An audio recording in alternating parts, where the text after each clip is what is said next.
Knock, knock. Who's there? Cows go. No, silly. Cows go moo. Wow.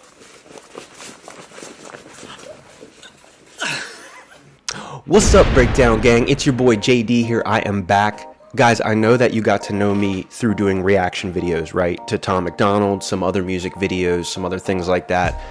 Unfortunately, and fortunately, depending on how you look at it, Tom MacDonald has sort of started me on this train of truth and looking into information. So I started listening to a lot of what's going on in the world, primarily Ben Shapiro, The Daily Wire, and like Turning Point USA. But then I started to get into some other things, some of the fringes, watching InfoWars with Alex Jones and the guys on InfoWars, watching Slightly Offensive with Elijah Schaefer, Glenn Beck, the whole Blaze TV crew. Shout out to a husband and wife team out there who has a channel called Redacted, and some of the stories you hear on there, no one's talking about. One thing all of these people have in common is that they do this for a living. You're hearing news, you're hearing stories, you're hearing commentary from people who are making thousands, if not millions of dollars to bring you these stories.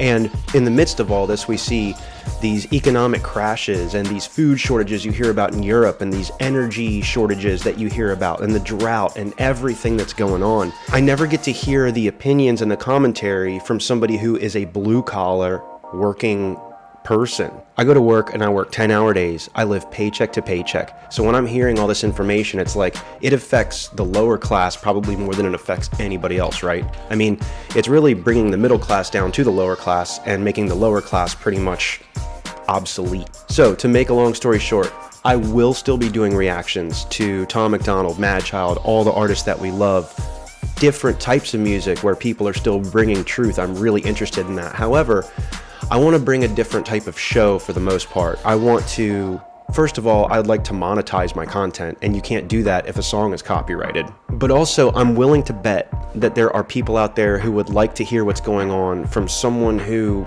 is in the trenches just like they are.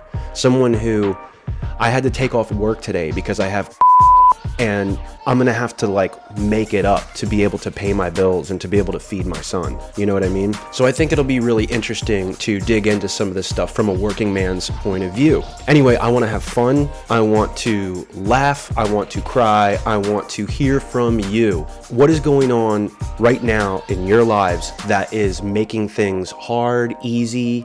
What questions do you have? So like, subscribe, comment, let me know what you guys think. Let me know what you guys want to discuss. I will be doing some lives. I've got to set up a night a week where I'll be able to do lives, kind of like Flawed, kind of like Slightly Offensive. That's what I want to get into. So without further ado, let's start this show. I'm so sick and tired of the webs they spin. Got everyone divided with the lies they spin. Have to watch what we...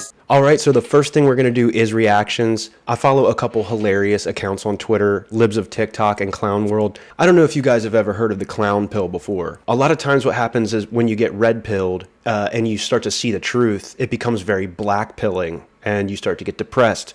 Then all of a sudden you get clown pilled and you just have to laugh at everything because it's so ridiculous out there. So let's get into it, shall we? All right, so I am on Clown World's Twitter account. This Twitter account is great. It basically just posts videos and tweets of the craziness that is our world today. So we're just going to go ahead and go down and watch a couple of videos.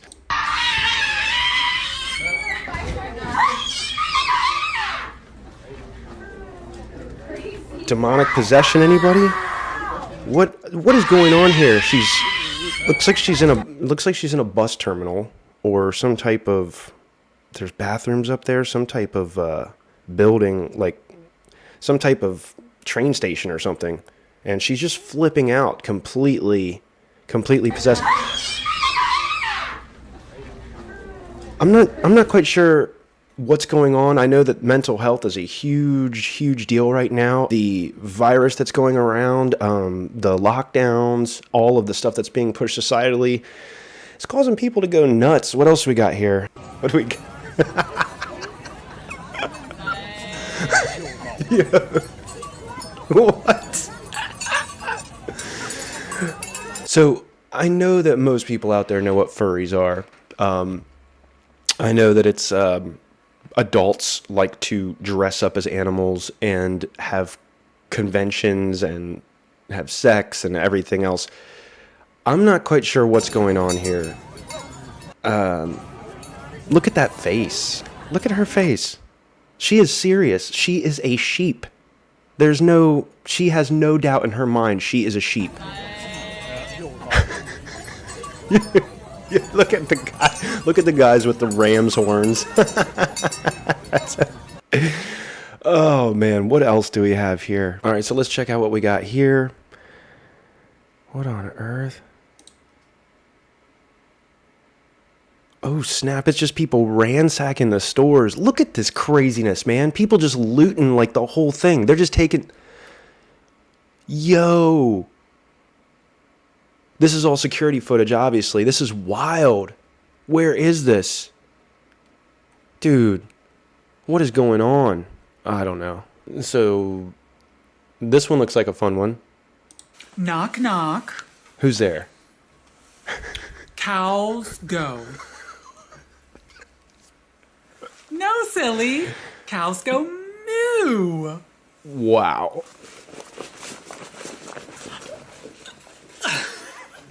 All right. Here's another one. Let's see what's going on here.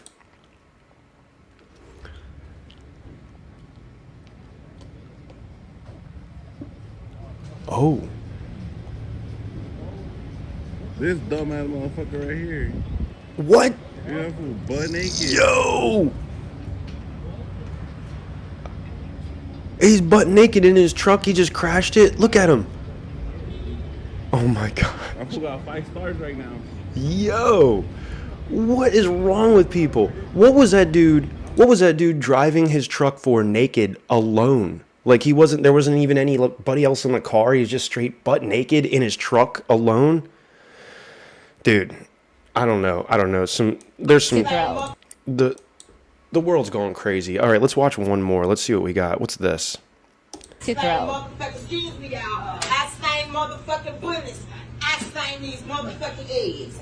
I don't give a fuck about your rude motherfucking ass. I don't give a fuck about your rude motherfucking ass, bitch. This on my goddamn mom.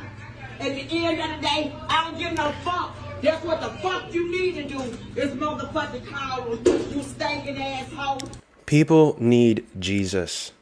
This is completely ridiculous.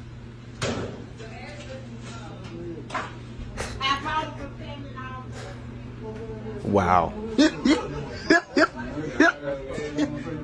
Wow. Our world.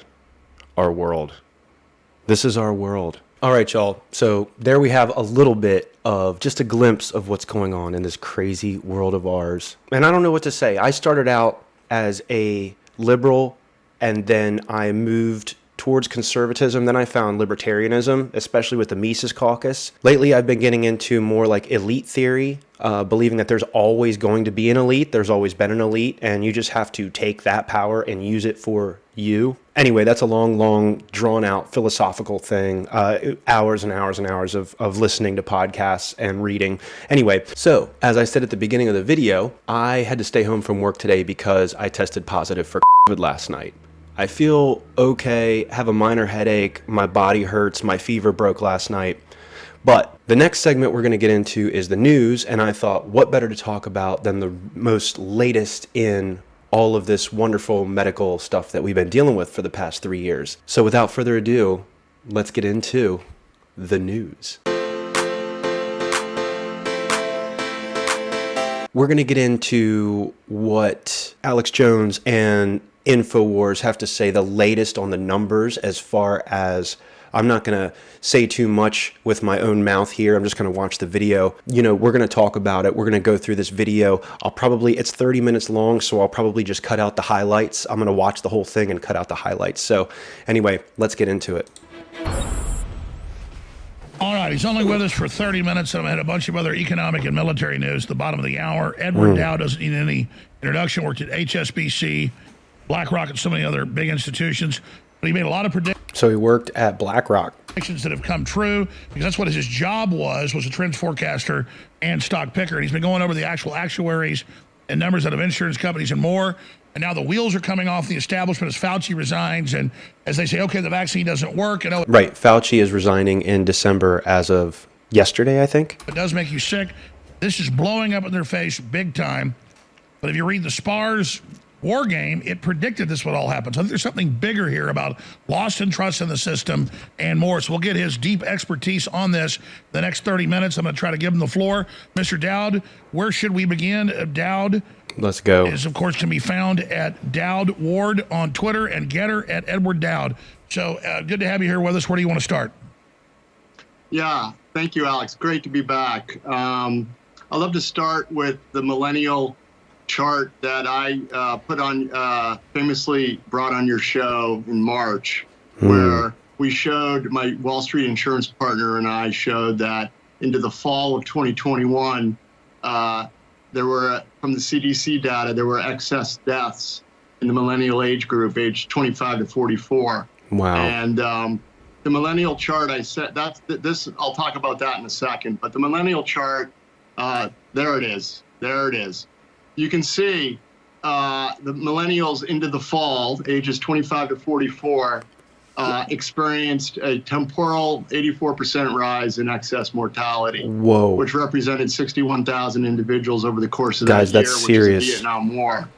The mandates occurred in. By the way, we are not talking about the virus. We're talking about the medicine. Just so you know. August, September, October. That's that spike, 84% above normal. And that is it. Now, that was done with CDC data by my Josh Sterling, who's starting to become public. He's a former Wall Street insurance analyst for Bernstein. And that's a very top-notch research Wall Street firm, Alliance Bernstein. And he discovered this. I made it famous. Now, let me tell you what we learned on Wednesday last week. Last week, the Society of Actuaries, SOA, and they have a research institute, issued a report. And that's the second chart I want to show. This is table 5.7 from the Society of Actuaries. This basically confirms our analysis. This represents 80% of the group life industry. This is the survey of their industry. These are actuaries doing this. You can see in Q3 of 2021, the red, ages 25 to 34 and 35 to 44. Wow. That's the age group we looked at. You can see 100% represents normal. Above 100 is excess. So in those two age groups, it was 78% in Q3 and 100% in Q3. We came up with 84 for the combined group. So what we want to say is that our numbers have been confirmed by the Society of Actuaries. Now, we knew our numbers were right, but it just literally... So basically, a lot more deaths in those age groups than normal, right? Gives credence to what we've been saying on your show in March to alert people, on Bandon's show and other venues. So I just want to applaud you for letting us on here to present this data and get the yes, word sir. out. And listen, some stations, we have over 400 affiliates, but some don't carry this segment. So we need drum roll or something. This is horrible news, but it's also good that we can prove it, that you've been proven right since you were first talking about this years ago, and now it's all come out in the last year. What are they going to do? I want to come back, and I want to just go through these again. But I mean, for those that don't know, the platinum standard of statistics is insurance actuaries. They don't mess around. Right. And when the Society of Insurance Actuaries that's indexing all these insurance companies sees this, these are hard numbers. Yeah. I mean, this is stuff you can take to the bank. Edward Dowd, stay with us.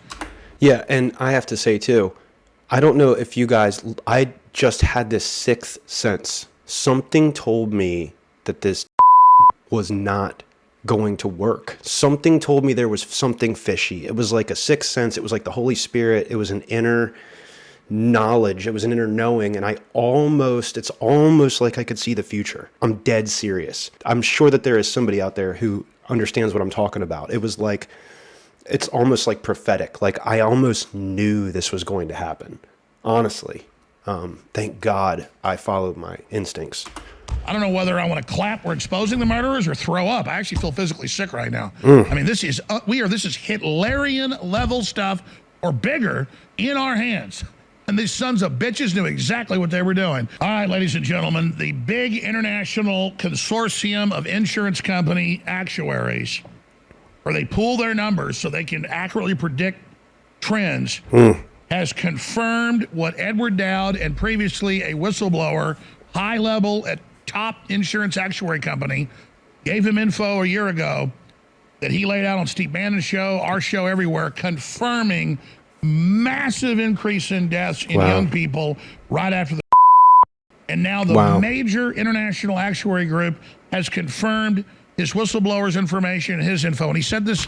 Does anybody watching this know anybody or have had complications or anything else from that? I sincerely would like to know. Almost everyone that I love has gotten it. So very concerned.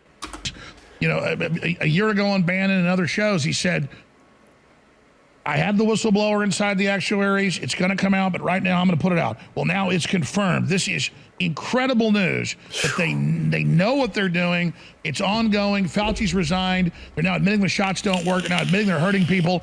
The wheels are coming off. What are they going to do next? I mean, this is an incredible moment in history. And then ask the question, why would global big pharma companies try a gamble like this?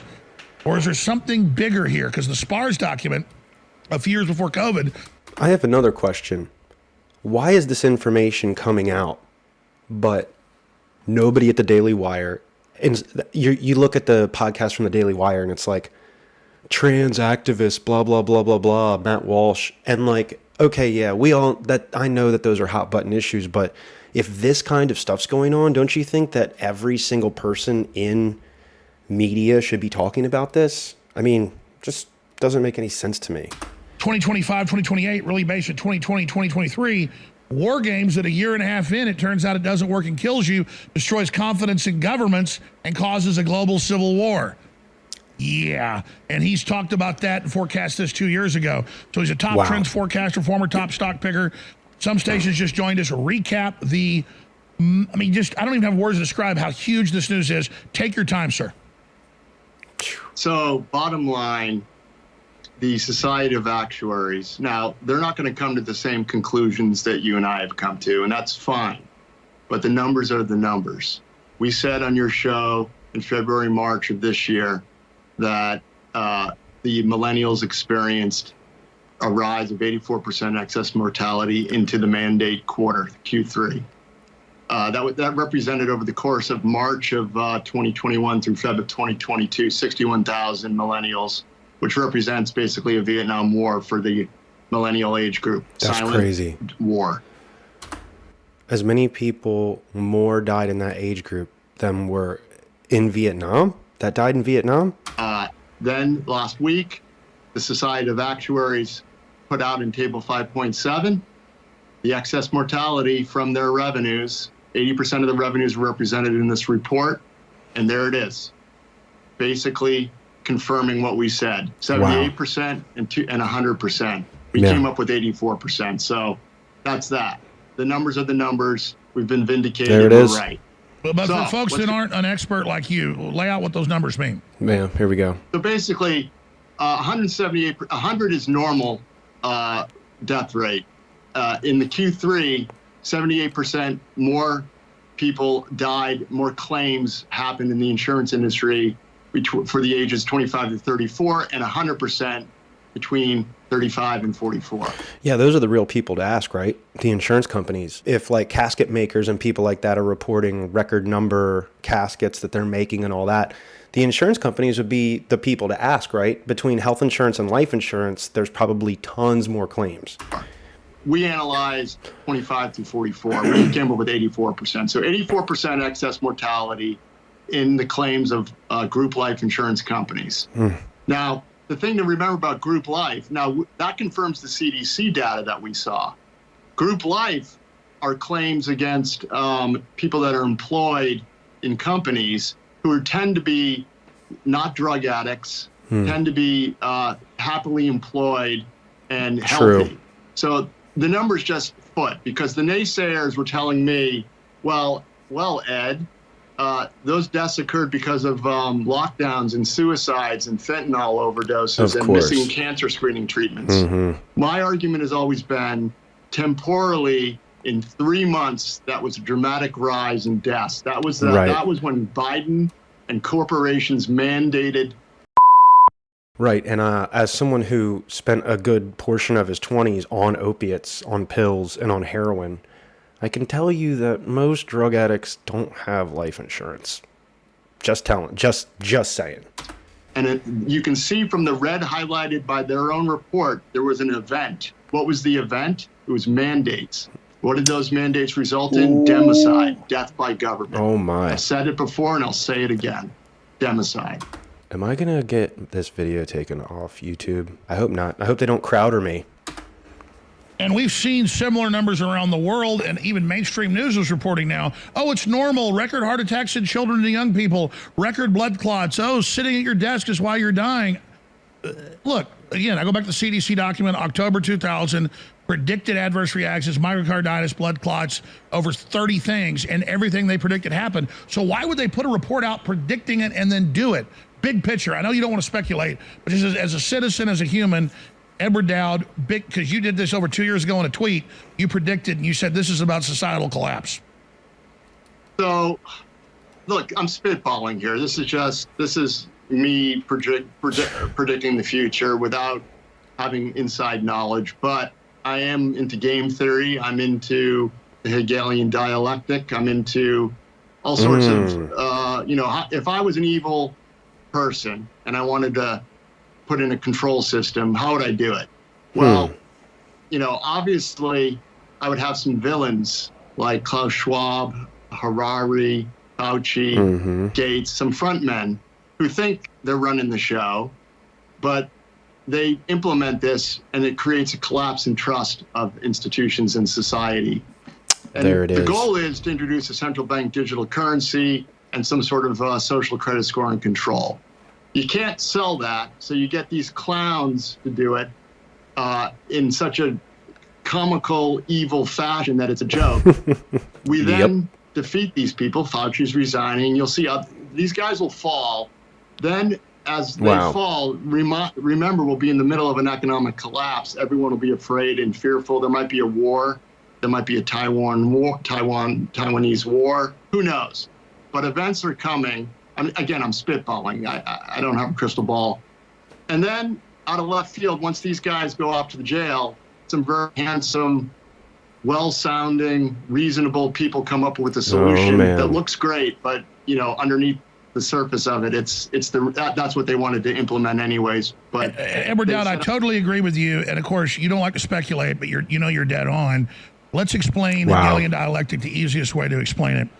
Okay, you can go back to Hegel's analysis of it, which was previously used under other names, but he quantified it in the last 200 years. Let's take a wave pool, and you've got engines that aren't big enough to create a wave to go over the wall. But you can combine the waves with two wave generators, and if you have a computer, you know how to crash the waves together to form a super wave to do what you want. That's the easiest way with the dialectics is you're not just doing one action or two actions or five, you're calculating historically what those waves will then generate to create the actual outcome you want. So it's not one-dimensional or even two-dimensional or three-dimensional, it's four-dimensional thinking. Wow. Absolutely. And the classic description of Hegelian dialectic is problem, reaction, solution. And you create the problem, they have a reaction, you have the solution. There's a bunch of different dialectics being run at the same time. The one we're talking about, you and I are talking about, is what's the problem? The problem is we get these crazy... Right, like what does Tom McDonald say? He says, step 1, train the people only to consume. Step 2, anyway, step 3, step 4, step 5, step 9, take control. This is called situational design or whatever. And that's what Tom McDonald is talking about in that song, Brainwashed, right? About like all the different steps that you take to take control of a society. Easy Bond villain types who want to implement global control. The reaction is you and me and people getting mad about that. Then you run a program that kills off all sorts of people, and people get angry, and then there's an economic collapse, a loss of trust in institutions, and then then the solution is some very nice, well-meaning, well-spoken, good-looking people with a solution that's not as bad as the one that was pitched to us. That's right. You give them an angrier world, as Klaus Schwab knows what he's part of. He's playing the part of the Bond villain, which he is, and then they give you the saviors from that. Correct. Now, this is all speculation on my part, but if I was writing a movie script, that's what I would do. There you go. But see, I don't see it as speculation. I've read Zabrinsky's books. I've read hundreds of books by these people. They all brag about this, and it's not speculation. When you predict, you've done it, I've done it, hundreds of times, and it comes exactly true. You just start seeing things from their perspective, and then it's deadly clear once you get into Hegelian wargaming. Yeah. Alex Jones was right. But if I had to bet capital on my speculation, I would make a big bet on it. What comes next? So we got the midterms. They tried monkeypox. I don't think that's going to fly. Right. I'm worried about China. I'm worried about what's going on there. There's they hit a demographic cliff in 2020, and they have a debt problem, an internal debt problem based on unproductive assets that they over-levered into, which is real estate. So there's a real estate collapse, which is causing a banking collapse. And there's internal issues there. And when you have that kind of internal issues, you need an enemy outside of. That's right. So at the end of a bubble, and China's problem is the worst, but we all have the same problem. This is where you get these great resets. What does that mean straight ahead? So Edward Dowd, I could ask you 1,000 questions. I really respect you. You've been vindicated. I'm sad you've been vindicated. Other key points the next 8 minutes you want to impart to the millions watching right now? Sure. Let me make a little more short-term predictions that might be helpful to people. Okay. The real economy is imploding as we speak. Okay. So that affects us, right? The economy, we're going to be talking a lot about that on this show for sure. It affects paycheck to paycheck here. You know what I'm saying? Since June, we've had what's called a stock market rally. So everyone's relaxing, thinking everything's fine. If I had to guess, I'm not 100% sure, but I'm fairly confident that the stock market rally peaked out last Tuesday, and we're now going to begin the descent into the fall in the midterms. And by the way, I have to interrupt. You were on 6 months ago and predicted basically exactly right the last downturn. Yeah, so I think there's a good chance that the rally from this summer ended last Tuesday. We've had a little bit of a sell-off. Great. I'm not 100% sure, but fairly confident that it's begun. How do I know that? The Baltic Dry Index, which is the daily average prices of the shipping of raw materials across the globe, hit a new low last week, and that's a leading indicator. So the real economy is imploding. In the state of Hawaii, year to date, we've seen refi and resale home applications drop 51%, and home resale alone has dropped 27%. So the real estate market's rolling over, the real economy's rolling over, building permits are rolling over. So even though the summer may seem like, oh, the stock market's okay, I'm here to tell you we're about to go into a bit of a tailspin into the midterm elections. How big do you think this will be compared to the last downturn that you predicted? So we lost about 20% into June from my call in January, February. If I'm right, and I don't want to get into the technical stuff of it because it's mumbo jumbo, but if we take out the June low, we're looking at a 30-40% correction into the fall from the top in January. So from the June low, another 10 to 20%. And when do you see that slide starting? I think it may have started last Tuesday. Wow.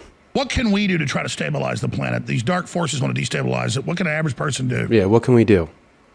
Well, the call to arms is not to live in fear, not to panic, to align yourself with like-minded people, create human networks. There we go. Look, I don't have a crystal ball, but there may come a time where if you have relationships based on transactions, meaning you have security guards and you're rich and people are taking care of you, you better have some friends that will help you regardless of your money. I've done that here on my. People who can take care of themselves, who are more self-sufficient. That's another thing we're going to be talking about a lot on this show, preparedness. I have some people I'm going to be interviewing. Anyway, let's finish this out. I got into a car accident. There's a backup on getting your car fixed. Within 2 hours, I had 2 cars loaned to me that I can use indefinitely. Exactly. Human community is the most valuable capital in a collapse. Yeah. Did you hear that? And if you don't have networks and you don't have friends, you should start thinking about getting them right now. Oh, yeah. In our bankruptcy, they'd asked me, why are you spending all your money keeping your crew employed? Why? Because, like, this crew is the most valuable thing I've got. I mean, people and that know things and that are loyal is everything. Absolutely. I mean, you're doing what I'm doing on Maui and what other people are doing. I spoke before a group of wealthy individuals in June, and I said, look, just because you're wealthy and you have a transactional-based relationship, don't think that's going to protect you if the SHIT hits the fan. Right. Those people are going to abandon you in a heartbeat. You have to have someone who's got your back because you have a real connection, a real human connection, and a trust and a relationship that was formed. That's right. This whole fake, empty, consumerist society is coming to an end, and we're going to get back to real relationships, or we're going to die. Yeah. Oh, absolutely. Alex, I'm very optimistic for the future. There's a renaissance coming. So there we have it. That was a video from InfoWar, and basically they were just talking about how the medicine has effectively killed more people than the V. You know what I'm saying? So, guys, this whole thing has affected all of our lives in some way, shape, or form.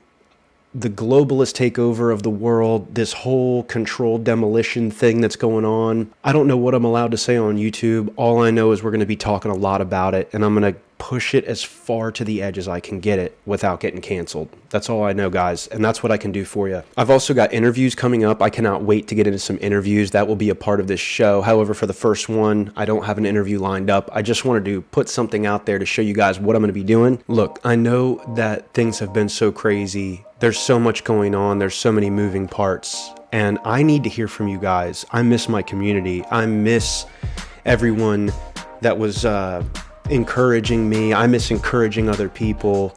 And it's time to get back. It's time to start building this community. It's time to join other communities. It's time to get some real friends.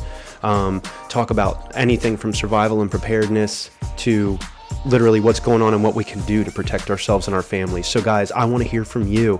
I need your comments. I need your suggestions. I need, I'll take whatever, you know what I mean? I just need some positive, constructive criticism as far as this show goes and as far as how I can do this. I drive my girlfriend crazy with talking to her about this stuff, so I just needed a different outlet. Anyway, thank you so much. This is like the trial run. This is the first show that I've done like this, and I'm going to be sending it to a few different people. Dan Smots from The System Is Down. If you haven't checked that out, check him out. He's incredible. I'm just ready to start doing something different. I have something to say to the world. So anyway, I'm going to get some interviews lined up. We're going to make this a really exciting, funny, awesome show, but also talk about the seriousness and the gravity of the situation out there and what it means for us working class people, for those of us who go paycheck to paycheck. If we miss days like today because we're out for COVID, and we don't have sick days at our job, you know, what are you supposed to do? The amount of money that I'm making now, if I was making it like 4 years ago, I'd be crushing it. But because the cost of living is like 30 to 40% higher, I'm like right where I was 4 years ago. It's insane. I am grateful for a job, and I do trust in God. This whole situation is just forcing me to have to trust God and to trust that He has a plan for my life, and He has a plan for all of your lives too. So anyway, thank you so much. Make sure to like and subscribe and give me suggestions in the comments. I really want to hear from you. Check me out on my socials, and I'll be back as soon as I can with another one. So until next time, peace.